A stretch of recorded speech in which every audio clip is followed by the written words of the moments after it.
I can't. You're scaring me.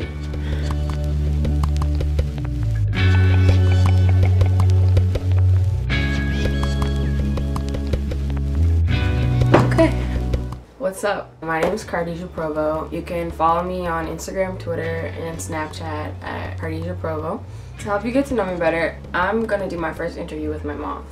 I'm planning to do interviews every month, so if you have any requests or you want to be interviewed, give me a shout, comment down below, or DM me, text me, email me, anything. Is it difficult to manage raising a family and having two jobs? What are some of the challenges you face with doing that? Of course, it's definitely a challenge to try to live a healthy lifestyle as far as eating and exercising and taking care of yourself and staying connected to the community events. Youth is very important to me, so making sure that our children are growing and taken care of and their needs are being met. Aside from all of my personal things that I have in my own family, I have a greater family here in the community. What was it like raising your kids? Right, so yeah, like you said, I do have 4 children that I gave birth to.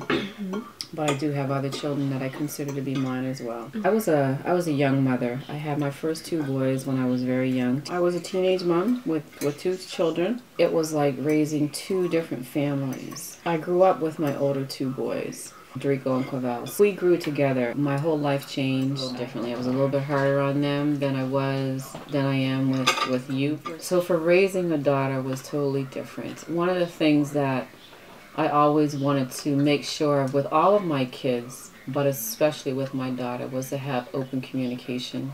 I don't ever want to feel out of the loop of anything that's going on in your life, or any of you for that matter. You happen to be my baby and the last. You're the youngest of the 3 boys.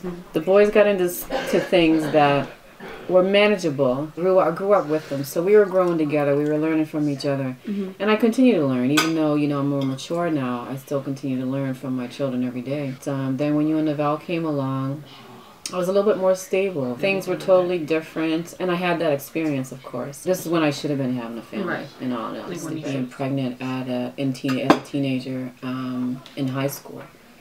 I was afraid to tell my parents. It was extremely difficult. Like, I felt my life was done. I felt like taking my life, in all honesty. But thank God that didn't happen. That's the last thing in the world that I want for my daughter. And you don't always understand it, but it's because I don't want you falling down the same path that I've fallen. And I don't want to say they're mistakes, because I would never call my sons mistakes. But would I had rather start my family later in life? Most definitely. Those are some of the things, like, I got caught up in not finishing high school until later on after becoming a mother. I had to take some time off from school, being pregnant, and the embarrassment and everything else. It would be even worse of a situation if it was today, because everything's online, or right. Everyone knows. Right. Like, it would be more in my face. Like, exactly. So you can't get away from it. It's going to be there everywhere you look. It's going to be there. You're my mom. You understand more than anyone else would understand. But more importantly, you're my mom. That's right, for sure. You're not really my friend. No. And we can have a friendly relationship, but I'm not your friend. I know. Right. And there's a lot of times I have to remind you, I'm not your friend, but I'm not your enemy. Excited and anxious to have a little girl, but I know why God only gave me one.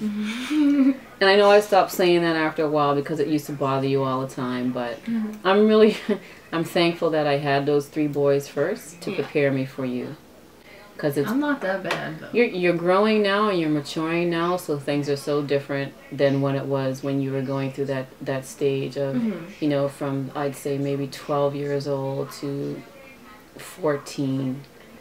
Even some 15, there was some struggles in there, but now things are getting a lot better, a lot smoother. You're maturing into a nice young woman. You're figuring out who you are. You're focused on who you are as opposed to who somebody else wants you to be.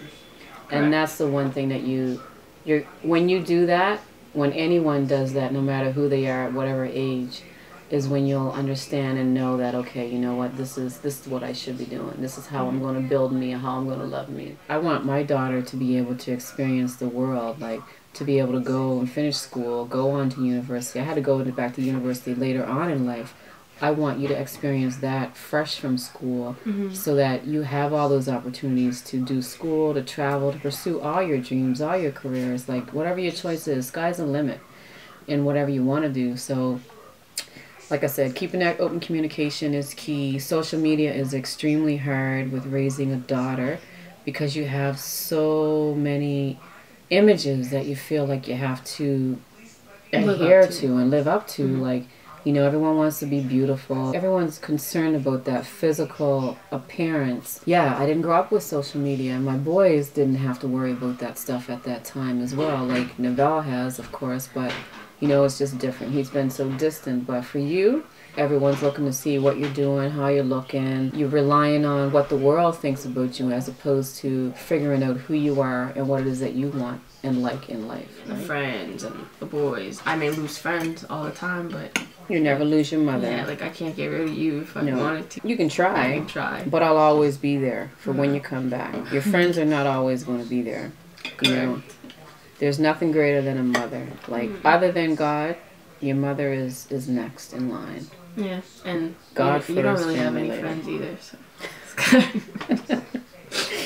Well, no, like, and you know, I went through those stages. The same things that you've gone through in your life, I've been there. Like, you know, I have acquaintances. Like, you know, when you grow older, when you're younger, you need friends. You feel like you need them. But as you grow older in life, you tend to realize that not everyone is your friend. Yeah. I have a really good friend who doesn't live near me, and then I have some other people who are around me. But my family, my husband, my family, like you guys are my friends. And people might think it's sad. Like you guys always say it's sad. You call Corel 24/7.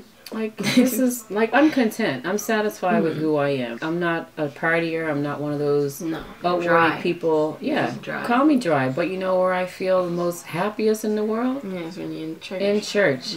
I don't need no friends because I got a friend named Jesus. Who needs friends when they got Jesus? But if you could go back, like if it was possible to go back in time, what would you have done differently? I would have started my family later in life. Would they have been the same people that we are right now? Of course not. We wouldn't have been. I would have finished high school when I was supposed to finish high school. Went on to university and finished that when I was supposed to finish it. Then started my family. I had my whole life planned out and mapped out. But I didn't put God first. Allowing God to use me early in life because he would have directed my path the way it should go. Feel like, oh, there's time for that. As a teenager, at least. But definitely, like, because you feel you're missing out on something. Most of the times we're doing things and it's like, what's in it for us? Like, what are we, if we don't see the benefits of putting God first? Like you said, you'd want to finish all those things, and we often want to skip right to the end. If I would have known then what I know now, I would never have done anything without putting God first in my life. 16-year-old self, love yourself more than you love anything in this world. Commit yourself to God, because no matter what you go through in life, he's going to pull you through it. He's not going to put on any more than what you can bear. Don't put your parents to the side. Educate yourself. I guess most of all, love yourself. What would that look like? What process? What's the first step? Accepting who you are. Not trying to be somebody else for somebody else. Like, this is who I am. God created me this way, and I'm going to make the best out of this situation, and I'm going to love me. I'm going to put me first. And that doesn't mean you have to be selfish, because you have to take care of yourself before you can love or help anybody else. Right. At 16, you're just learning to figure out your life. You're trying to figure out who you are. You're in the crossroad. Who am I? What is it that I want? Who has God shown me that I am? Start to build your own self-esteem, building yourself, and you're going to love yourself. And thank you for sharing your camera, sharing your time, and, you know, asking my insight. And subscribe to my YouTube channel, and also follow me on any social medias at Khadijah Provo.